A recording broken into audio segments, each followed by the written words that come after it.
Hello guys, మా లడ్డు ఈరోజు special egg curry చేసిందండి. Sunday special. మా లడ్డు మార్నింగ్ నుంచి చెప్తుంది అందరికి విష్ చేయమని. వర్క్ వల్ల కొంచెం లేట్ అయింది. Guys, happy international women's day మా ఆడవాళ్ళందరికీ. మీరు స్ట్రాంగ్గా ఉంటేనే దేశం, మీరు స్ట్రాంగ్ ఉంటేనే ఈ దేశం కూడా స్ట్రాంగ్ అయిపోతుంది. ఇంట్లో వాళ్ళు కూడా మన అందరికీ కొంచెం పుష్ చేయండి, కొంచెం సపోర్ట్ చేయండి వాళ్ళని గోల్ రీచ్ అవ్వడానికి. స్ట్రాంగ్గా ఉండండి గైస్, హెల్తీగా ఉండండి, కాన్ఫిడెంట్గా ఉండండి. ఇంట్లో వాళ్ళు చెప్పినట్టు కాదు, మీరు కూడా ఒకసారి స్ట్రాంగ్గా ఉండండి. జాబ్ చేయండి కొంచెము. ఎవరికి భయపడద్దు అసలు.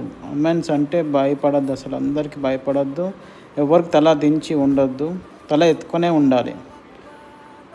సబ్స్క్రైబ్ చేసుకోండి మా ఛానల్ని. ఈరోజు స్పెషల్ అయితే ఎగ్ కర్రీ, చికెన్ లేదు. ఏం చేస్తాం, మా లడ్డు కొంచెం బాగాలేదు. Bye guys.